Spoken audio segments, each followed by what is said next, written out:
Earlier today, Pope Leo XIV met privately with cardinals and is set to give an Easter blessing from the balcony tomorrow overlooking St. Peter's Square. Yesterday, the Pope celebrated his first Mass as pontiff at the Sistine Chapel. Here's some of what he said. Through the ministry of Peter, you have called me to carry that cross and to be blessed with that mission.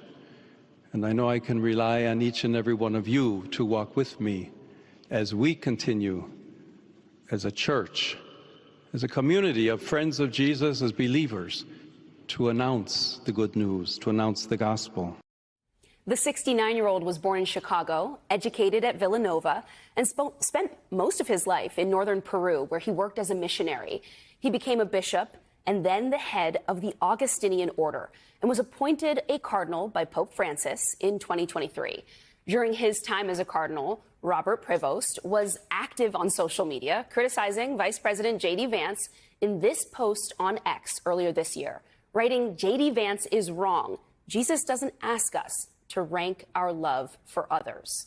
Joining us now is Father Robert Hagen, the 41st prior provincial at the Augustinian province of St. Thomas of Villanova and longtime friend of Pope Leo.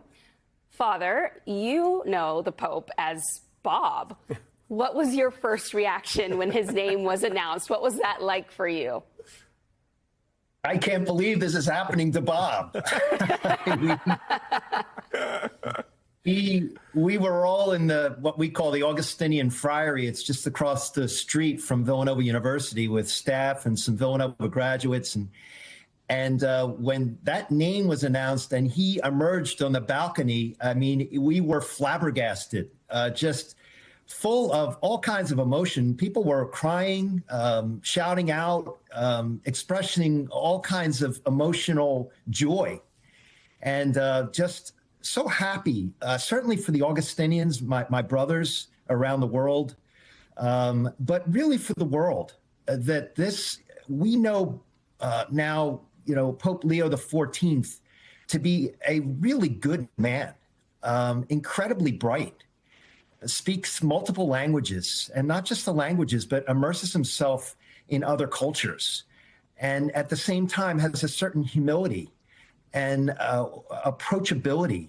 And, he was a math major, and I think that there's a certain kind of logic to his thinking. He's very clear when he speaks and he writes. I think people will find him relatable. He has a sense of humor. He loves to tell a good story. And so I think we really have a man for the times who has a lot of gifts. And that, ultimately, the cardinals were in that conclave, but as people of faith, we believe that the Holy Spirit was behind this, that the hand of God was involved in choosing this man to now share his leadership gifts and compassion and love with all of us around the world. Father Hagen, I love that you mentioned that he was a math major. I've been enjoying all of the math puns, the very sweet math puns that have been going around about a higher power and sin and sign and all of that. But I am curious, what do you think Pope Leo's focus will be? What his main issues will be as the new Pope? One of the things he mentioned in the beginning, and as Augustinian brothers, we were very happy to hear him say that he is a son of Augustine. And so Augustine lived in the late 300s, early 400s. He was a sinner before he was a saint. He chased a lot of things that you and I and a lot of us chase in the world in terms of temptation and distraction. And he came to the realization that, a lot of that is just noise and distraction, that what really matters is our love of God and our love of neighbor.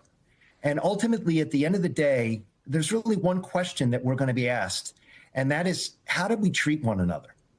And so I think that is the premise. That's the core of the rule of St. Augustine. And I really think that that will be the GPS that he uses in terms of his decision-making and policy, and as he, begins to lead.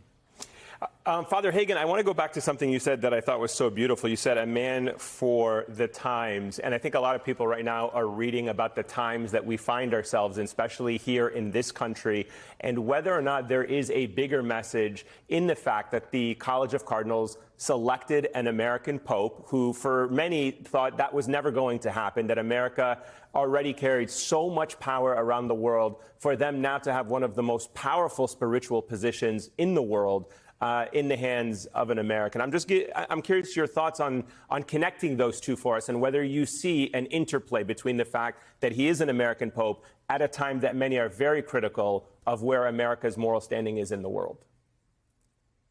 It's a wonderful question. And I think, as Americans, I think most of us are proud to be Americans. And yet at the same time, we know the perception around the world is not without some merit, that we have flaws. We have challenges. We make mistakes.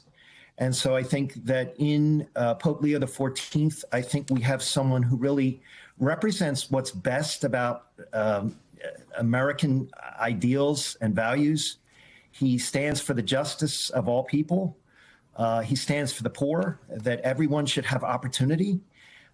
He stands for the fact that we all have equal rights and that we're all made in the image and likeness of God, and everyone should be treated with dignity and respect. So you couple that then with where he's gone in his journey through life. He's spent 2/3 of his life outside the United States, in places like Trujillo and Chulucanas, with the poorest of the poor in Peru, and understanding and really shaped him in the sense that we're all God's people, that everyone needs those opportunities, and that no one has a monopoly on those values, no matter what country you're in, or what race or what economic standing. And so I think what we have in a pope is someone who really, truly believes that we're all children of God, no matter where we come from. Have you texted with him, Father? Do you still have his cell phone number by any chance? I have this job as prior provincial, and that's a job that he had many years ago for the Midwest. And so when I was elected to that job, one of the first emails I got was from him, congratulating me, offering me his prayers and support. I think that he felt he could identify with maybe some of the challenges and responsibilities that I now have in this job. And so I returned the favor. I sent him an email that probably got buried in a sea of emails that he must have gotten. And midnight last night, I got a return email, just acknowledging the gratitude for the prayers and support. So can you still call him Bob? Do you still? Yeah. I addressed him as His Holiness. He signed it, Bob. So I don't know how that's going to go. Well, incredible.